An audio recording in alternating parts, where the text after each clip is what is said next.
hooyooyinkii way dhiban yihiin sidaasoo midhan baa nagu dhacaysa maanta marka haddii laga qaato ta dambaa noogu xigta saddexda guriga afarta guriga joogaa la qaadanaya oo loo soo degsanaya ma noqonayso ma doonayno hana laga qabto waa dhacdo dhif iyo naadir ku ah gobolka Togdheer fal alxandaraa oo isugu jira kufsi iyo dil iyo habinimadii xalay ahayd gudaha magaalada Burco lagu geystay marxuumad Ogbaad Cali Cabdilaahi oo ahayd ardayad dhigata jaamacadda Burco iyo hooyo haysata 3 caruur oo kalinimo korin jirtay Naasir Cali Cabdilaahi oo ah wiilka la dhashay marxuumadda ayaa nooga waramay sida falku u dhacay goorta ay ogaadeen dilka loo geystay marxuumadda inna lillahi wa inna ilayhi raaji'uun waxaan ka tacsiyeynaa family-gayga iyo xaafadayada iyo dhammaan qoyskayga geerida ku timi walaashay Ogbaad Cali Cabdilaahi oo gacan ka xaqdareyn ku dishay xalay magaalada Burco Ogbaad waxay ahayd hooyo ka tagtay 3 caruur oo wiilala shalay fiidkii ayay ka kaxisay guriga caruurta laba ka mid ah guriga ayay beegeysay xalay waxaan sugaynay inay guriga u soo hooyato adigu waxaan weynay xalay tolo maqnaashiheedaas waanu tagnay saaka subaxnimadii markuu saaka waagu bariyay waxaanu ku war helnay in gabadhaas la dilay meedkeedina yaallo halkaas ninka dilay oo ah eedaysanaha hadda ku xidhan saldhigga dhexe Burco ayaa saldhigga iskeeyay kadib markii uu dilay gabadha ku siina u geystay saldhigga ayuu tagay wuxuu gabadhaasaan dilay meedkeedina halkaas u yaallaa sidiiba ciidanku ku raaceen inta isagii warbixintii qiraalka hay'adkii kaga qoreen bay israaceen waxay tageen goobtii ka dhacay falku inta kadib ciidanku cadeymahoodii iyo sida wax u baadhayeen ayay waxaan ku wari u hawlgaleen waxay sameeyeen isagii bay kaxeeyeen wuxuu geeyay gurigii aynaantu ku dhimatay kadibna ciidanku way iskala qaybiyeen laba qaybood isu qaybiyeen qaybna isagii bay soo celisay saldhigga qolka dilka la geliyay qayb kalena waxay qaaday meedkii oo waxay geysay isbitaalka weyn kadib markii la xaqiijiyay inay gabadh inantu meed tahay waxa la geeyay qolka meedka ama talaagada meedka lagu rido muxuuha isbitaalka weyn ee Burco annaga subaxnimadii saaka 7 barkii markay ahayd ayaan ogaanay family-gaygana aniga ugu horagaaday kadib markii shaqada xafiiska aan qabtay ayaa xafiiska aan ka ogaaday qofka la dilay kadibna warbixinta ay soo gaadhay ah in gabadh magaca leh la dilay meedkeedina yaala talaagada dhakhtarka weyn ee Burco halkan hadda hor taaganahay waa halka dilka iyo kufsiga lagu geystay marxuumad Ogbaad waxaana dhinacayga taagan dad kamid ah dadka deegaanka ee gurigan degani waxaad noo sheegtay adigu gurigan aad deganadeen ninka Fardiis Axmed Yuusuf la yiraahdaa guriga waan ku jiraa ninkuna bishakoodeedu guriga soo galay waa laga kareeyay uu nugula jiray habeenkiina cidina ma joogin gabadhna uma joogin kaligiiba ku jiray seexan jiray anigu laba habeen inta dhowr habeen biiga soo horreeyay 12 kan soo hoyda habeen badan biiga soo horreyn jiray guriga waan ku soo garaaci jiray isagay ka furi jiray dadna qolkayga iska geli jiray seexan jiray Naasir Cali Cabdilaahi oo wiilka la dhashay marxuumadda ayaa noo xaqiijiyay warar bulshadu saddex marayaan oo ahaa in ay xiriir ka dhaxeeyay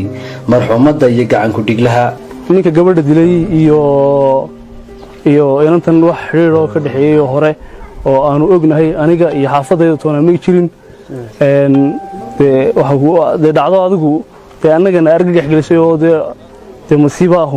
wax kale aan ku sheegi karamayne islaamka meel ay joogaanba islaamka madaxweynaha sharafta badan leh inna laga qabto ilmaha caynka ku dhacmaya ee hablaha iyaga suuqa maraya markiiba 7 subaxnimo la qaadanayo lagu hoos dilayo guriyo oo lagu kufsanayo lagu bireysanayo inna laga qabto mana doonayno ninkaana waxaanu doonaynaa sida ugu degdega badan leh haddaan hooyo wax dhashanahay waanu ka ooyna waanu ka gubanayna in loo qasaaseeyo qasaaska islaamka loogu qaado ayaanu doonaynaa ma doonayna inaanu daysano ma doonayna in jana lagu qabto in hortayada lagu dilo oo inanta tacadiga xul loo geystay haddaanu hooyanahay waanu ka damqanaynaa meedka marxuumadda Ogbaad ayaa waqti xadirkan yaala qolka meedka ee isbitaalka guud ee magaalada Burco gacan ku dhiglaha ayaa isaguna ku jira gacanta ciidanka booliiska ee gobolka Togdheer hooyooyinkii way dhiban yihiin sidaasoo midhan baa nagu dhacaysa maanta marka haddii laga qaato ta dambaa noogu xigta saddexda guriga afarta guriga joogaa la qaadanaya oo loo soo degsanaya ma noqonayso ma doonayno hana laga qabto waa dhacdo dhif iyo naadir ku ah gobolka Togdheer fal alxandaraa oo isugu jira kufsi iyo dil iyo habinimadii xalay ahayd gudaha magaalada burco lagu geystay marxuumad ogbaad cali cabdilaahi oo ahayd ardayad dhigata jaamacadda burco iyo hooyo haysata 3 caruura oo kalinimo korin jirtay. naasir cali cabdilaahi oo ah wiilka la dhashay marxuumadda ayaa nooga waramay sida falku u dhacay iyo goorta ay ogaadeen dilka loo geystay marxuumadda. inna lillahi wa inna ilayhi raaji'uun. waxaanu ka tacsideynaa faamiligayaga iyo xaafadayada iyo dhammaan qoyskayagaba geerida ku timi walaashay ogbaad cali cabdilaahi oo gacan ka xaqdaran ku dishay xalay magaalada burco. ogbaad waxay ahayd hooyo ka tagtay 3 caruur ah oo wiilala shalay fiidkii ayay ka kaxaysay guriga caruurta 2 ka mid ah guriga ayay degeysay. xalay waxaanu sugaynay inay guriga u soo hooyato adigu waxaanu weynay xalay tolo maqnaashiyeedaas waanu tagnay saaka subaxnimadii markuu saaka waagu bariyay waxaanu ku war helnay in gabadhaas la dilay meydkeedina yaallo halkaas. ninka dilay oo ah eedaysanaha hadda ku xidhan saldhigga dhexe burco ayaa saldhigga iskeeyey kadib markii uu dilay gabadha kufsiina u geystay. saldhigga ayuu tagay wuxuu gabadhaasaan dilay meydkeedina halkaas u yaallaa. sidiiba ciidanku ku raaceen intay isagii warbixintii qiraalka hay'adkii kaga qoreen bay israaceen waxay tageen goobtii ka dhacay falku. intaa kadib ciidanku cadeymahoodii iyo siday wax u baadhayeen ayay waxaan ku wuri u howlgaleen. waxay sameeyeen isagii bay kaxeeyeen wuxuu geeyey gurigii aynantu ku dhimatay. kadibna ciidanku way iskala qaybiyeen 2 qaybood isu qaybiyeen qaybna isagii bay soo celisay saldhigga qolka dilka la geliyey. qayb kalena waxay qaaday meydkii oo waxay geysay isbitaalka weyn. kadib markii la xaqiijiyay inay gabadh inantu meyd tahay waxaa la geeyey qolka meydka ama talaagada meydka lagu rido isbitaalka weyn ee burco. annaga subaxnimadii saaka 7 barkii markay ahayd ayaan ogaanay. faamiligaygana aniga ugu horogaaday kadib markii shaqada xafiiska aan qabtay ayaa xafiiska aan ka ogaaday qofka la dilay. kadibna warbixinta ay soo gaadhay ah in gabadh magacaa leh la dilay meydkeedina yaala talaagada dhakhtarka weyne burco. halkan aan hadda hor taaganahay waa halka dilka iyo kufsiga lagu geystay marxuumad ogbaad. waxaana dhinacayga taagan dad ka mid ah dadka deegaanka ee gurigan degani. waxaad noo sheegtay adigu gurigan aad deganadeen ninka falkan anigu Qadus Axmed Yuusuf baa la yiraahdaa. guriga waan ku jiraa. ninkuna bishakoodeedu guriga soo galay waa laga kareeyay uu nugula jiray. habeenkiina cidina ma joogin gabadhna uma joogin kaligiiba ku jiray seexan jiray. anigu 2 habeen inta dhowr habeen biiga soo horreeyay anigu 12 kan soo hoydaa habeen badan biiga soo horreyn jiray guriga waan ku soo garaaci jiray isaga iga furi jiray dadna qolkayga iska geli jiray seexan jiray. naasir cali cabdilaahi oo wiilka la dhashay marxuumadda ayaa noo xaqiijiyay warar bulshadu 3 marayaan oo ahaa in ay xiriir ka dhaxeeyay marxuumadda iyo gacan ku dhiglaha. ninka gabadha dilay iyo inantan wax xiriir oo ka dhaxeeyay hore oo aanu ognahay aniga iyo xaafadayda toona ma jirin. de dhacdo adigu de annagana argagax gelisay oo de masiibo ah wax kale aan ku sheegi karamayne. islaamka meel ay joogaanba islaamka madaxweynaha sharafta badan leh inna laga qabto ilmaha caynkaa ku dhacmaya ee hablaha iyagii suuqa maraya markiiba 7 subaxnimo la qaadanayo lagu hoos dilayo guriyo oo lagu kufsanayo lagu biraysanayo inna laga qabto mana doonayno. ninkaana waxaanu doonaynaa sida ugu degdega badan leh haddaan hooyo wax dhashanahay waanu ka ooyna waanu ka gubanaynaa in naloo qasaaseeyo qasaaska islaamka naloogu qaado ayaanu doonaynaa. ma doonayna inaanu daysano ma doonayna in jeer loogu qabto in hortayada lagu dilo oo inantaa tacadiga xun loo geystay haddaanu hooyanahay waanu ka damqanaynaa. meydka marxuumadda ogbaad ayaa waqti xadirkan yaalla qolka meydka ee isbitaalka guud ee magaalada burco. gacan ku dhiglaha ayaa isaguna ku jira gacanta ciidanka booliiska ee gobolka Togdheer. hooyooyinkii way dhiban yihiin sidaasoo midhan baa nagu dhacaysa maanta mag haddii laga qaato ta dambaa noogu xigto 3 guriga 4 guriga joogaa la qaadanaya oo loo soo degsanaya. ma noqonayso ma doonayno hana laga qabto. waa dhacdo dhif iyo naadir ku ah gobolka Togdheer. fal alxandaraa oo isugu jira kufsi iyo dil iyo habinimadii xalay ahayd gudaha magaalada burco lagu geystay marxuumad ogbaad cali cabdilaahi oo ahayd ardayad dhigata jaamacadda burco iyo hooyo haysata 3 caruura oo kalinimo korin jirtay. naasir cali cabdilaahi oo ah wiilka la dhashay marxuumadda ayaa nooga waramay sida falku u dhacay iyo goorta ay ogaadeen dilka loo geystay marxuumadda. inna lillahi wa inna ilayhi raaji'uun. waxaanu ka tacsideynaa faamiligayaga iyo xaafadayada iyo dhammaan qoyskayagaba geerida ku timi walaashay Ugbaad Cali Cabdilaahi oo gacan ka xaqdareyn ku dishay xalay magaalada Burco. Ugbaad waxay ahayd hooyo ka tagtay 3 caruur ah oo wiilal ah. Shalay fiidkii ayay ka kaxaysay guriga caruurta 2 ka mid ah guriga ayay geysay. Xalay waxaan sugaynay inay guriga u soo hooyato. Adigu waxaan weynay xalay tolo maqnaanshiheedaas waanu tagnay saaka subaxnimadii markuu saaka waagu bariyay waxaanu ku war helnay in gabadhaas la dilay meedkeedina yaallo halkaas. Ninka dilay oo ah eedaysanaha hadda ku xidhan saldhigga dhexe Burco ayaa saldhigga iskeeyay kadib markii uu dilay gabadha kufsiina u geystay. Saldhigga ayuu tagay wuxuu gabadhaasaan dilay meedkeedina halkaas u yaallaa. Sidiiba ciidanku ku raaceen inta isagii warbixintii qiraalka hay'adkii kaga qoreen bay israaceen waxay tageen goobtii ka dhacay falku. Inta kadib ciidanku cadeymahoodii iyo siday wax u baadhayeen ayay waxaan ku u hawlgaleen. Waxay sameeyeen isagii bay kaxeeyeen wuxuu geeyay gurigii aynaantu ku dhimatay kadibna ciidanku way iskala qaybiyeen 2 qaybood isu qaybiyeen qaybna isagii bay soo celisay saldhigga qolka dilka la geliyay. qayb kalena waxay qaaday meedkii oo waxay geysay isbitaalka weyn. Kadib markii la xaqiijiyay inay gabadh inantu meed tahay waxa la geeyay qolka meedka ama talaagada meedka lagu rido isbitaalka weyn ee Burco. Annaga subaxnimadii saaka 7 barkii markay ahayd ayaan ogaanay familkeygana aniga ugu horagaaday kadib markii shaqada xafiiska aan qabtay ayaa xafiiska aan ka ogaaday qofka la dilay kadibna warbixinta ay soo gaadhay ah in gabadh magaca leh la dilay meedkeedina yaala talaagada dhakhtarka weyn ee Burco. halkan aan hadda hor taaganahay waa halka dilka iyo kufsiga lagu geystay marxuumad Ugbaad waxaana dhinacayga taagan dad ka mid ah dadka deegaanka ee gurigan degani. waxaad noo sheegtay adigu gurigan aad deganadeen ninka falkan anigu Qadus Axmed Yuusuf la yiraahdaa guriga waan ku jiraa ninkuna bishakoodeedu guriga soo galay waa laga kareeyay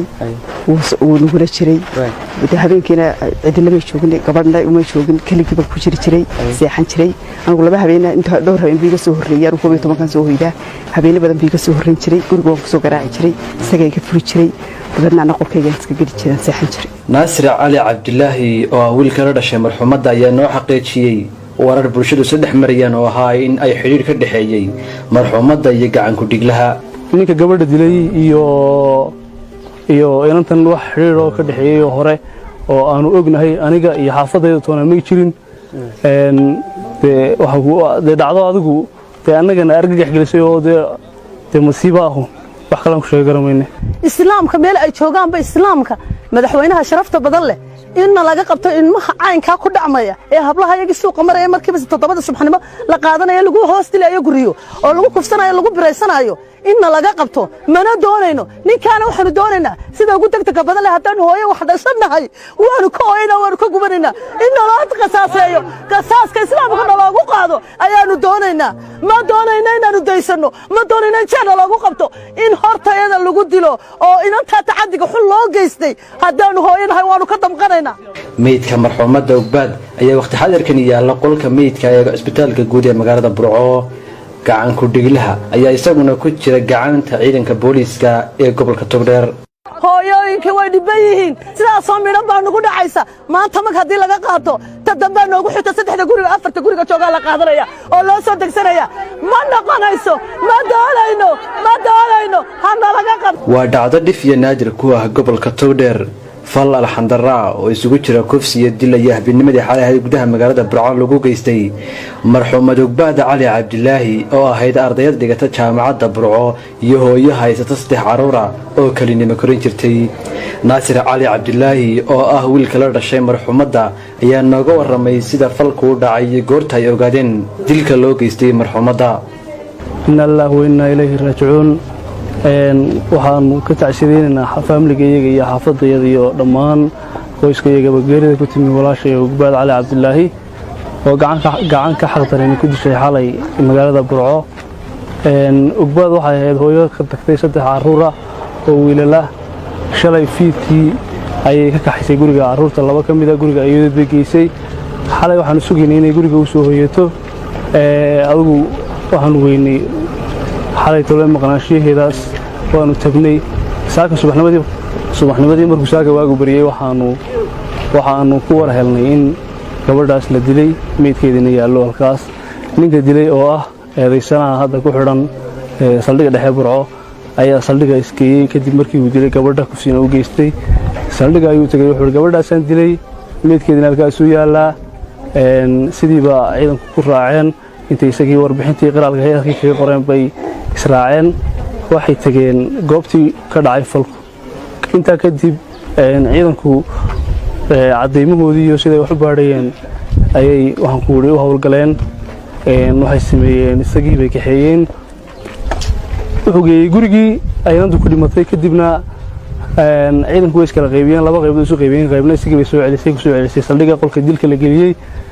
qayb kalena waxay qaadeen meydkii oo waxay geysay isbitaalka weyn kadib markii la xaqiijiyey inay gabadh inantu meyd tahay waxaa la geeyey qolka meydka ama talaagada meydka lagu rido muxuuha isbitaalka weyn ee Burco annaga subaxnimadii saaka 7 barkii markay ahayd ayaan ogaanay familkeygana aniga ugu horogaaday kadib markii shaqada xafiiska aan qabtay ayaa xafiiska aan ka ogaaday qofka la dilay kadibna warbixinta ay soo gaadhay ah in gabadh magaca leh la dilay meydkeedina yaala talaagada dhakhtarka weyn ee Burco halkan aan hadda hor taaganahay waa halka dilka iyo kufsiga lagu geystay marxuumad Ogbaad waxaana dhinacayga taagan dad kamid ah dadka deegaanka ee gurigan degani waxaad noo sheegtay adigu gurigan aad deganadeen ninka falkiisa anigu Farduus Axmed Yuusuf la yiraahdaa guriga waan ku jiraa ninkuna bashakoodeedu guriga soo galay waa laga kareeyay uu nugula jiray habeenkiina cidina joogin gabadhna uma joogin kaligiiba ku jiray seexan jiray anigu laba habeen inta dhowr habeen biiga soo horreeyay anigu 12 kan soo hoyda habeen badan biiga soo horreyn jiray guriga waan ku soo garaaci jiray isagay ka furi jiray dadna qolkayga iska geli jiray seexan jiray Naasir Cali Cabdilaahi oo wiilka la dhashay marxuumadda ayaa noo xaqiijiyay warar bulshadu saddex marayaan oo ahaa in ay xiriir ka dhaxeeyay marxuumadda iyo gacan ku dhiglaha ninka gabadha dilay iyo inantan wax xiriir oo ka dhaxeeyay hore oo aanu ognahay aniga iyo xaafadayda toona ma jirin de dhacdo adigu de annagana argagax gelisay oo de masiibo ah wax kale aan ku sheegi garamayne islaamka meel ay joogaan ba islaamka madaxweynaha sharafta badan leh inna laga qabto ilmaha caynka ku dhacmaya ee hablaha iyaga suuqa maraya markiiba 7 subaxnimo la qaadanayo lagu hoos dilayo guriyo oo lagu kufsanayo lagu bireysanayo inna laga qabto mana doonayno ninkaana waxaanu doonaynaa sida ugu degdega badan leh haddaan hooyo wax dhashanahay waanu ka ooyna waanu ka gubanayna in loo qasaaseeyo qasaaska islaamka loogu qaado ayaanu doonaynaa ma doonayna inaanu daysano ma doonayna in loogu qabto in hortayada lagu dilo oo inanta tacadiga xul loo geystay haddaanu hooyanahay waanu ka damqanaynaa meydka marxuumadda Ogbaad ayaa waqti xadirkan yaala qolka meydka ee isbitaalka guud ee magaalada Burco gacan ku dhiglaha ayaa isaguna ku jira gacanta ciidanka booliiska ee gobolka Togdheer hooyooyinka way dhiban yihiin sidaas oo midhan baa nagu dhacaysa maanta mag haddii laga qaato ta dambe noogu xigta 3 guriga 4 guriga joogaa la qaadanaya oo loo soo degsanaya ma noqonayso ma doonayno hana laga qabto waa dhacdo dhif iyo naadir ku ah gobolka Togdheer fal alxandaraa oo isugu jira kufsi iyo dil iyo habinimadii xaaladaha gudaha magaalada Burco lagu geystay marxuumad Ogbaad Cali Cabdilaahi oo ahayd ardayad dhigata jaamacadda Burco iyo hooyo haysata 3 caruur oo kalinimo korin jirtay Naasir Cali Cabdilaahi oo ah wiilka la dhashay marxuumadda ayaa nooga waramay sida falku u dhacay iyo goorta ay ogaadeen dilka loo geystay marxuumadda inna lillahi wa inna ilayhi raaji'uun waxaan ka tacshideynaa familkeeyga iyo xaafadayada iyo dhammaan qoyskayga geerida ku timi walaashay Ogbaad Cali Cabdilaahi oo gacan ka xaqdarin ku dishay xalay magaalada Burco Ogbaad waxay ahayd hooyo ka tagtay 3 caruur oo wiilala shalay fiidkii ayay ka kaxaysay guriga caruurta laba kamid ah guriga ayay beegeysay xalay waxaan sugaynay inay guriga u soo hooyato adigu waxaan weynay xalay tolo maqnaashiyeedaas waanu tagnay saaka subaxnimadii markuu saaka waagu bariyay waxaanu ku war helnay in gabadhaas la dilay meydkeedina yaallo halkaas ninka dilay oo ah eedaysanaha hadda ku xidhan saldhigga dhexe Burco ayaa saldhigga iskeeyey kadib markii uu dilay gabadha kufsiina u geystay saldhigga ayuu tagay wuxuu gabadhaasaan dilay meydkeedina halkaas u yaallaa sidiiba ciidanku ku raaceen intay isagii warbixintii qiraalka hay'adkii kaga qoreen bay israaceen waxay tageen goobtii ka dhacay falku intaa kadib ciidanku cadeymahoodii iyo siday wax u baadhayeen ayay waxaan ku wuri u howlgaleen waxay sameeyeen isagii bay kaxeeyeen wuxuu geeyey gurigii aynantu ku dhimatay kadibna ciidanku way iskala qaybiyeen laba qaybood isu qaybiyeen qaybna isagii bay soo celisay saldhigga qolka dilka la geliyey qayb kalena waxay qaaday meydkii oo waxay geysay isbitaalka weyn kadib markii la xaqiijiyey inay gabadh inantu meyd tahay waxaa la geeyey qolka meydka ama talaagada meydka lagu rido muxuuha isbitaalka weyn ee burco annaga subaxnimadii saaka toddobadii iyo barkii markay ahayd ayaan ogaanay faamiligeygana aniga ugu hor ogaaday kadib markii shaqada xafiiska aan qabtay ayaa xafiiska aan ka ogaaday qofka la dilay kadibna warbixinta ay soo gaadhay ah in gabadh magacaa leh la dilay meydkeedina yaala talaagada dhakhtarka weyne burco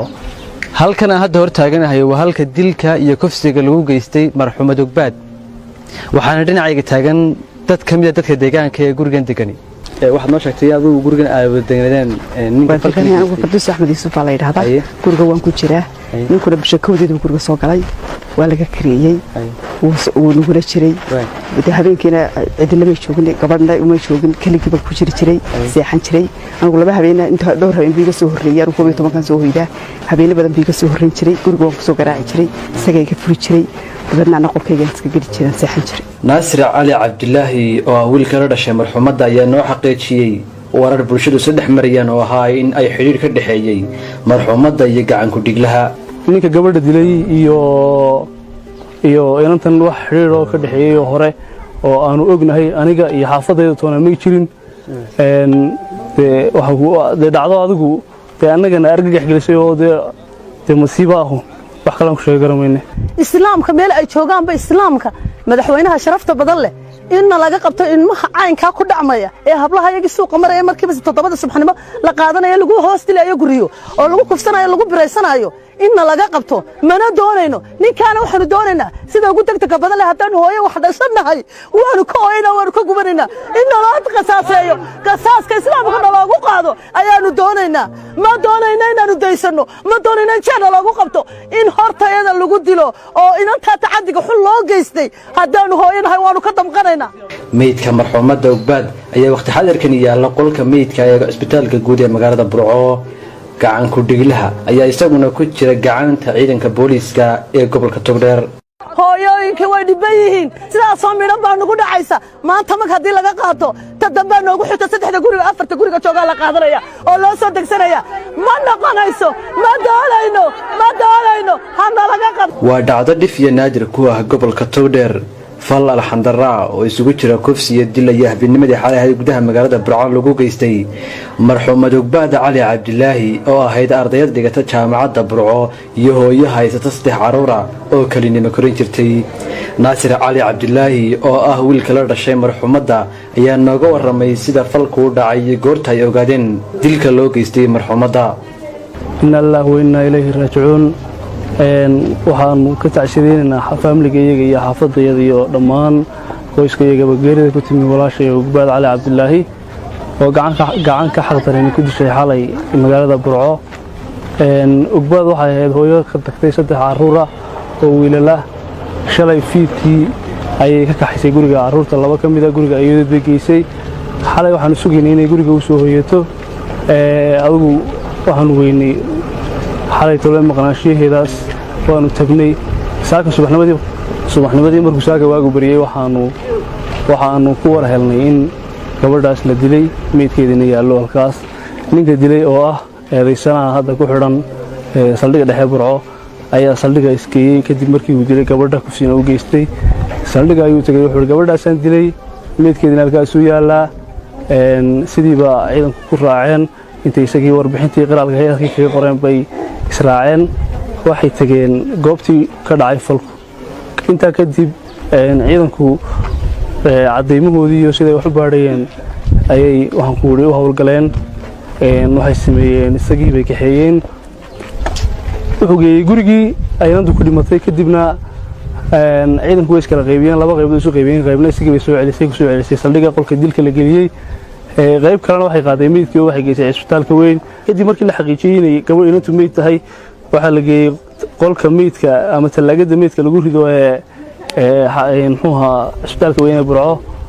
annaga subaxnimadii saaka toddobadii iyo barkii markay ahayd ayaan ogaanay faamiligeygana aniga ugu horogaaday kadib markii shaqada xafiiska aan qabtay ayaa xafiiska aan ka ogaaday qofka la dilay kadibna warbixinta ay soo gaadhay in gabadh magaca leh la dilay meydkeedina yaala talaagada dhakhtarka weyne Burco. halkan aan hadda hor taaganahay waa halka dilka iyo kufsiga lagu geystay marxuumad Ogbaad waxaana dhinacayga taagan dad ka mid ah dadka deegaanka ee gurigan degani waxaad noo sheegtay adigu gurigan aad deegaanadeen ninka falkan anigu Qadiis Axmed Yuusuf la yiraahdaa guriga waan ku jiraa ninkuna bishakoodeedu guriga soo galay waa laga kareeyay uu nugula jiray habeenkiina cidina ma joogin gabadhna uma joogin kaligiiba ku jiray seexan jiray anigu laba habeen inta dhowr habeen biiga soo horreeyay anigu 12 kan soo hoyda habeen badan biiga soo horreyn jiray guriga waan ku soo garaaci jiray isaga iga furi jiray dadna qolkayga iska geli jiray seexan jiray Naasir Cali Cabdilaahi oo wiilka la dhashay marxuumadda ayaa noo xaqiijiyay warar bulshadu saddex marayaan oo ahaa in ay xiriir ka dhaxeeyay marxuumadda iyo gacan ku dhiglaha ninka gabadha dilay iyo inantan wax xiriir oo ka dhaxeeyay hore oo aanu ognahay aniga iyo xaafadayda toona ma jirin waxa dhacdo adigu annagana argagax gelisay oo masiibo ah wax kale aan ku sheegi karamayne islaamka meel ay joogaanba islaamka madaxweynaha sharafta badan leh inna laga qabto ilmaha caynka ku dhacmaya ee hablaha iyaga suuqa maraya markiiba 7 subaxnimo la qaadanayo lagu hoos dilayo guriyo oo lagu kufsanayo lagu bireysanayo inna laga qabto mana doonayno ninkaana waxaanu doonaynaa sida ugu degdega badan leh haddaan hooyo wax dhashanahay waanu ka ooyna waanu ka gubanaynaa in loo qasaaseeyo qasaaska islaamka loogu qaado ayaanu doonaynaa ma doonayna inaanu daysano ma doonayna in jeer loogu qabto in hortayada lagu dilo oo inanta tacadiga xul loo geystay haddaanu hooyanahay waanu ka damqanaynaa meydka marxuumadda Ogbaad ayaa waqti xadirkan yaala qolka meydka ee isbitaalka guud ee magaalada Burco gacan ku dhiglaha ayaa isaguna ku jira gacanta ciidanka booliiska ee gobolka Togdheer hooyooyinka way dhiban yihiin sidaas oo midhan baa nagu dhacaysa maanta mag haddii laga qaato ta dambe noogu xigta 3 guriga 4 guriga joogaa la qaadanaya oo loo soo degsanaya ma noqonayso ma doonayno hana laga qabto waa dhacdo dhif iyo naadir ku ah gobolka Togdheer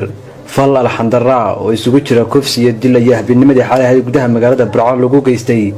marxuumad Ogbaad Cali Cabdilaahi oo ahayd ardayad dhigata jaamacadda Burco iyo hooyo haysata 3 caruur oo kalinimo korin jirtay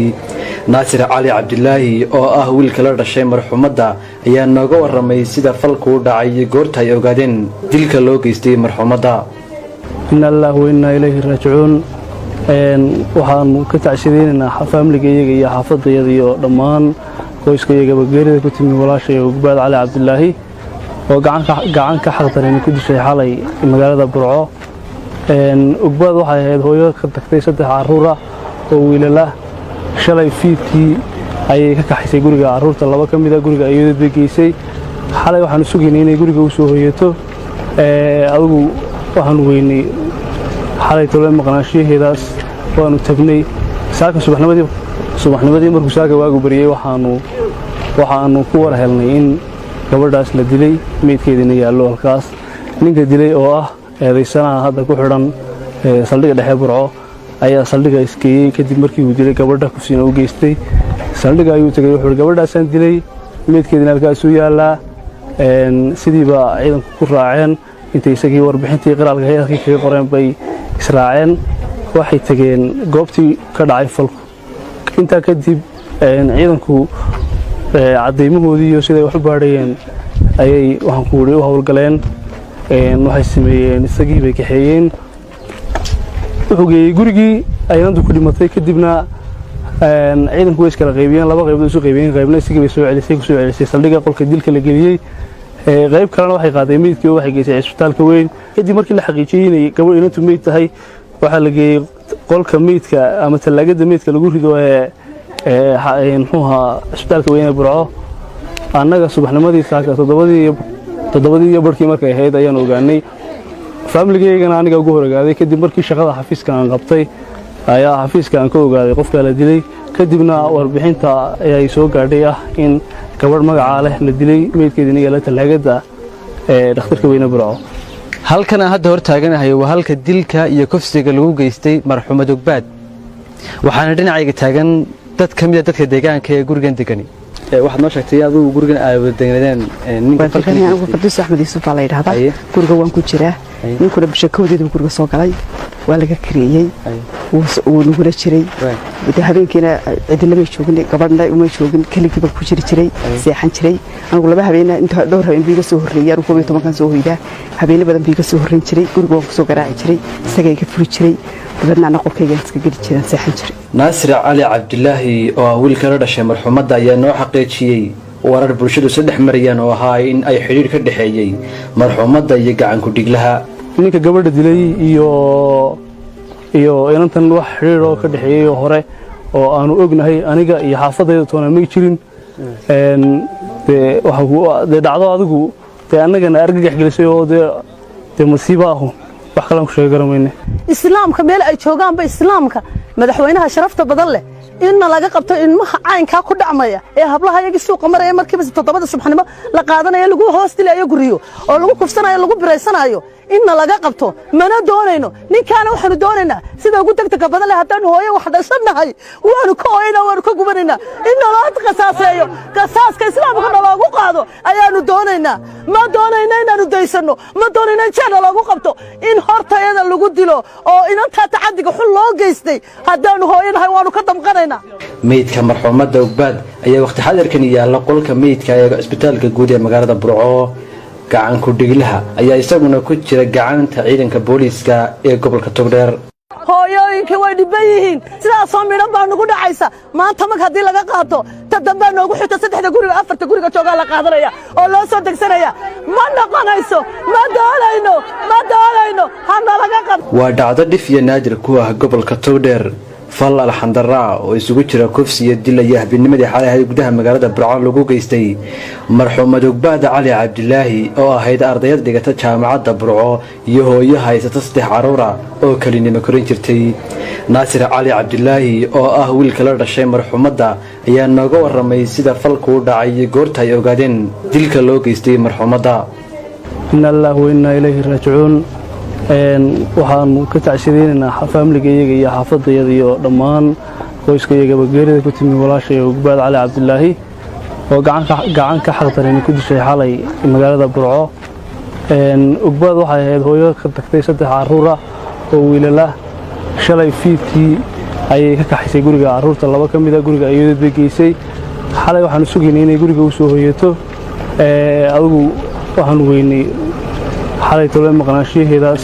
waanu tagnay saaka subaxnimadii markuu saaka waagu bariyay waxaanu ku war helnay in gabadhaas la dilay meydkeedina yaallo halkaas ninka dilay oo ah eedaysanaha hadda ku xidhan saldhigga dhexe Burco ayaa saldhigga iskeeyay kadib markii uu dilay gabadha kufsiina u geystay saldhigga ayuu tagay wuxuu gabadhaasaan dilay meydkeedina halkaas u yaallaa sidiiba ciidanku ku raaceen